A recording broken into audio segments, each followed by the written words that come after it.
I could see y'all's faces. It would be so fun. You know, in Freedom School, sometimes we have these Zoom hangouts, so it's so nice because I get to see everyone.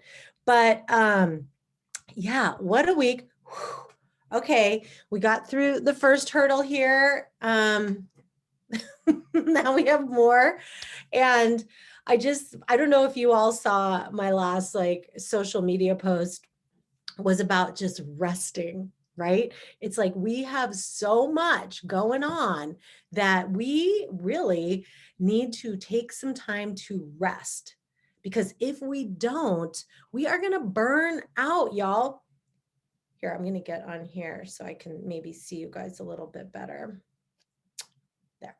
So, we really need to remember that stress and being anxious and worried and concerned all the time doesn't lead to good outcomes. It can feel like I need to be stressed about the election. I need to be stressed about this and that. But really, what impact is it having on your life right now? Right?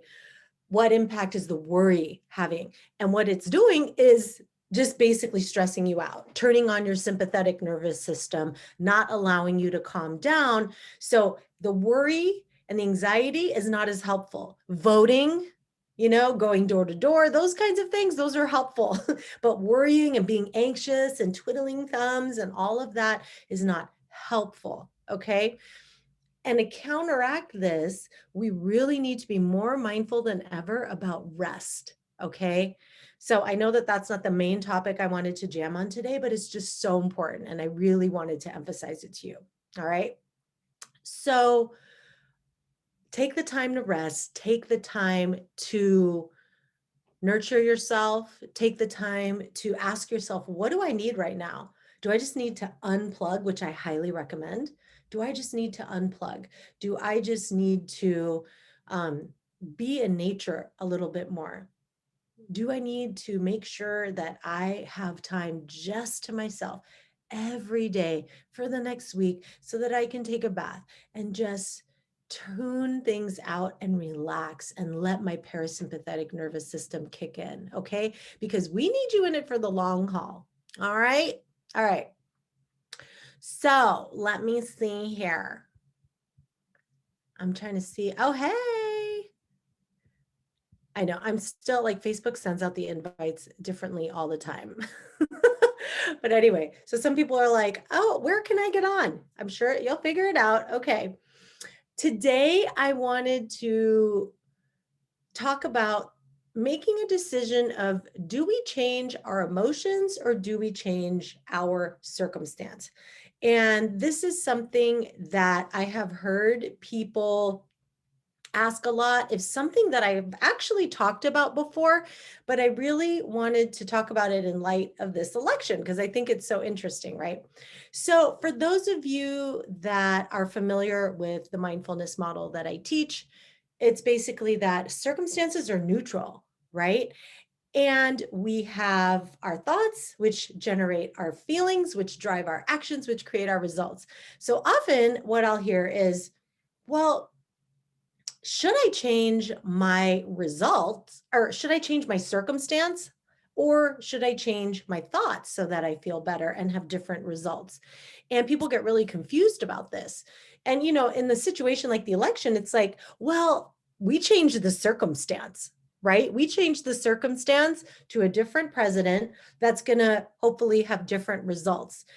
And so some people get confused because they're like, wait, what? Like, so that's important, right? So how can that not be important? So I just really wanted to jam on that today because it is important to clarify. Okay, when you are considering changing your circumstance or your feelings, you want to be changing both. Okay. And that is because they both are reality. Like, in Buddhism, we talk about a relative reality and an ultimate reality, right? The ultimate reality is that everything's empty of inherent existence and that, there is no identified self and, everything is changing. That's our ultimate reality. And then we have our relative reality where it's like, oh, I'm in a body. I have emotions. I get attached to things. I have desire to things and I suffer. And if you walk around the world telling people your shit's just in your head, like there's actually no such thing as suffering. You shouldn't be sad that your mother died because she was an illusion. Like people are going to be like, fuck you, right? They're going to be like, I'm sorry, I'm actually suffering right now. So we don't necessarily go along this path of the solution to everything is just realizing that all circumstances are neutral and we just need to change our thoughts about it. That approach is the most helpful when you can't change your circumstance, right? It's sort of like part of that serenity prayer. How to accept the things that I cannot change the things I can, and the wisdom to know the difference. It's like the quote from Shanti Deva that I have at the end of all of my personal emails in my Gmail account. You know, it's basically, if you can change something, why be unhappy? And if you cannot change something, why be unhappy? So if you cannot change a circumstance, then why get all bummed out because you can't change it?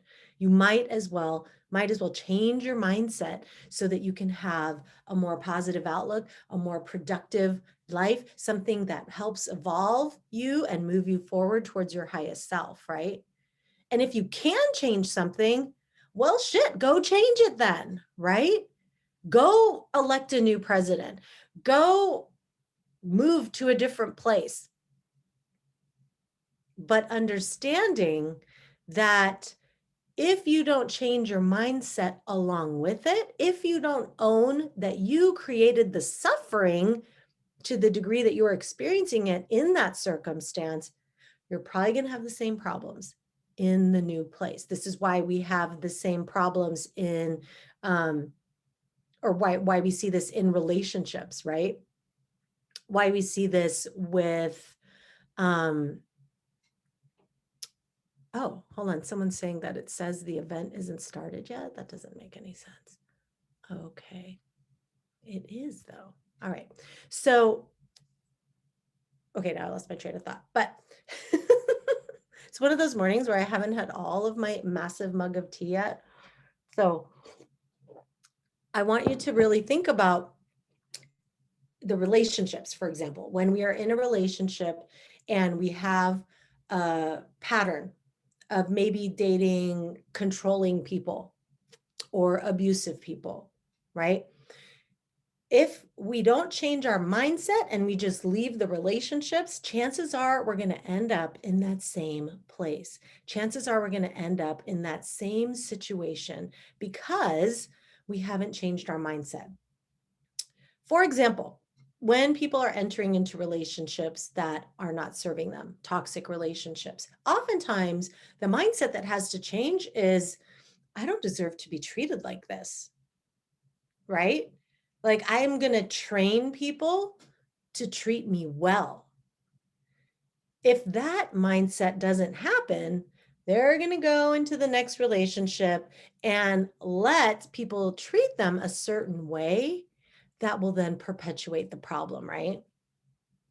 So we have this situation where what do we do now? So yes, you need to leave the relationship, but you also need to see what mindset pattern is still there that's happening that you need to shift. And what's interesting is that when we address the mind shift or the mindset pattern, sometimes the circumstance we're in does change or it's not as miserable and we don't have to change it, right?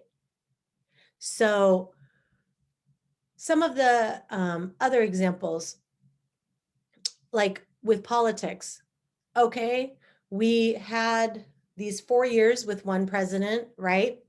Okay, we can't totally change the presidency at that time. I mean, we tried impeachment, right? That's happened in several presidencies. People have tried to impeach presidents.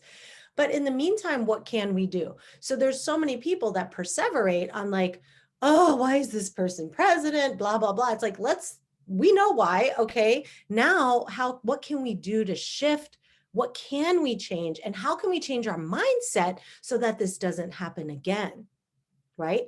And if people don't change their mindset, the same shit would have happened. Right. So there was a mindset shift that happened with some key people that allowed the situation to shift. But without the mindset shifting, the situation wouldn't have shifted.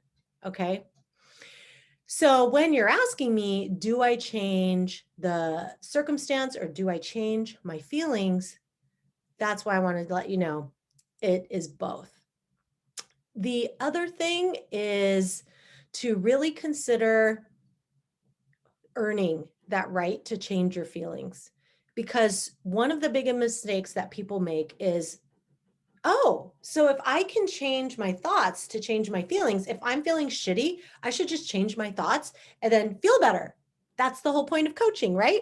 And I want to remind people that's not. I mean, the point of coaching is to help you have a better human experience. And the human experience is one in which there is some suffering, right?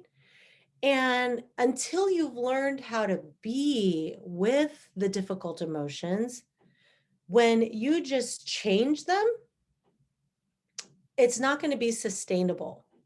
And until you believe that you and your thoughts and your mind created the current negative emotion and situation, you're not going to buy that it can do the opposite, which is create exactly what you want and the life that you want to live, right?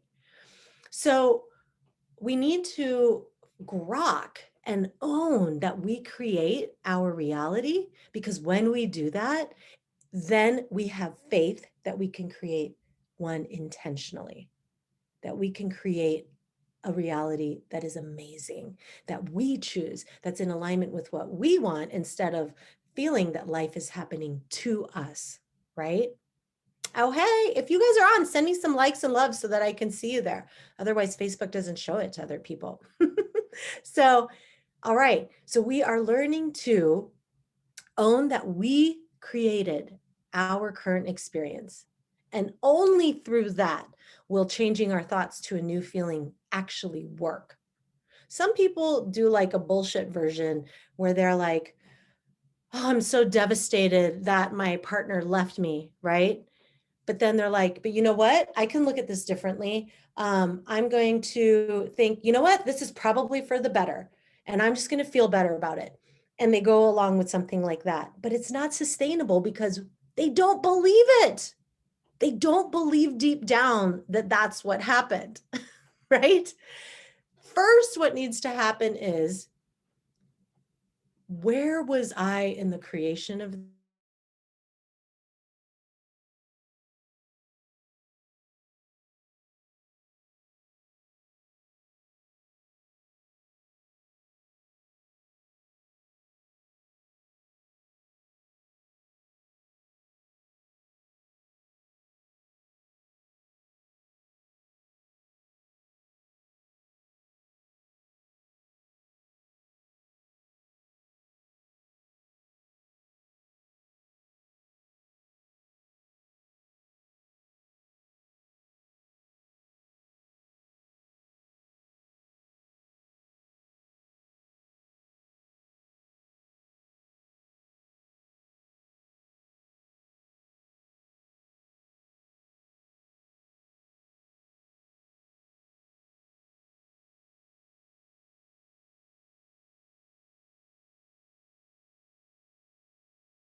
Okay, so I'm back. I guess I lost electricity for some reason, which is weird because it's not like there's a storm or anything. But anyway, I'm back. We are recording. Okay, so I see people disappeared because they probably thought I disappeared. So come on back. So owning that we created this by how we trained people to treat us, by how we choose to show up in the world, by how we choose to interpret situations. So there's the circumstance itself that we helped co-create, right? We helped co-create it with the culture that we're in, with the family systems that we're in, with the world environment that we're in. We co-created that. And then we also created our emotional experience. And that's where our thoughts come in really powerfully, because we see that when something happens, we can choose how we want to think about it. So, initially we may feel, okay, no, this was a shitty circumstance, I'm just getting out of it. But when we can see how we contributed to it, when we co-created it, and how our thoughts about it continue to create some degrees of suffering, then that is when we can really shift and actually choose different thoughts to create different feelings, to create new results. So one thing I really wanted to introduce you to the concept of is this like buffet of emotion, right? So we can walk into a room and see this whole buffet spread of different emotions out there.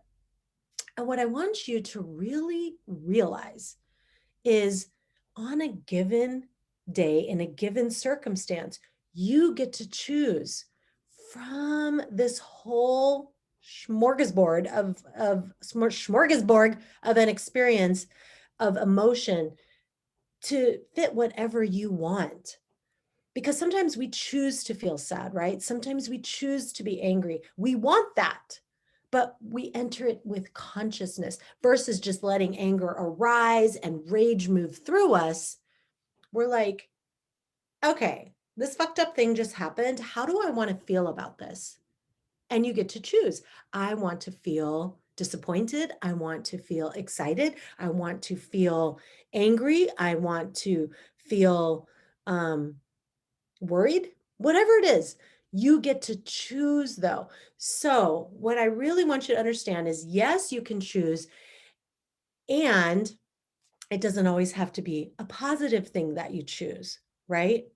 If we enter into it with awareness and with mindfulness and are like, yes, this is what I am intentionally choosing to feel this way, that is way different of a quality than if we feel like the emotion is just happening to us.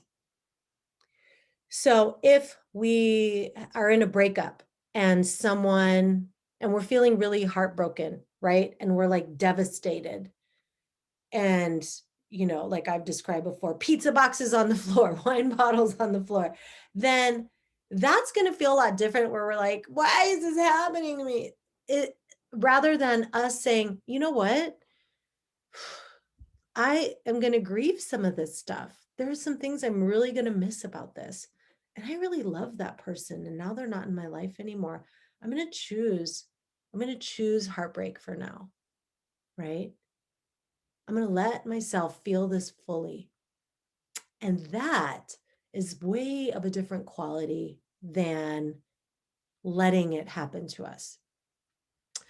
The other thing to remember is to allow the difficult emotion, right? To allow that heartbreak to be there fully and not resist it.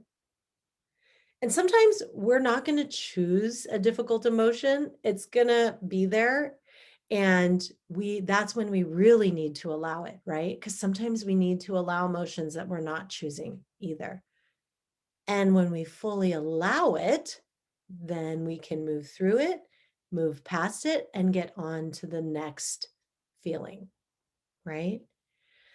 So next time you're wondering, what should I do? Leave the relationship, move, change the job, whatever, or change my thoughts so that I can feel better about it. Understand that it's both, okay? That you need to really see your ownership in it, in the co-creation of the circumstance, and in the ownership of your emotional experience of the circumstance. Learning to allow any emotion fully, because then we don't hang out in it for excessive periods of time. And then we work on our thoughts so that we can see and believe and know that we are the creator of our experience. Then we can change the circumstance, change our feeling to one that better serves us, because now we know in our bones that we have the ability to do so. Okay. Now, I'm not saying you can't fake it till you make it and practice. Practice your intentional models all you want, and just notice that they become qualitatively different and qualitatively more effective when you have first dealt with the present moment, the present circumstance, the present emotions, and see your power in this present experience so that you can take that knowing and translate it to the future. Okay? All right. Sorry for the technical difficulties and going dark on you. I have no idea what happened there. I'm in the big city. Who knows? We'll see what technical challenges I encounter when I move to Hawaii, which I'm really excited to do, y'all. Aloha. We're probably going to have like background wave sounds. You're going to be like, I can't hear you because the waves are too loud, which will be an awesome problem to have. Okay, sending you lots of love. Hang in there, rebels. Mwah! Wake up. Bye.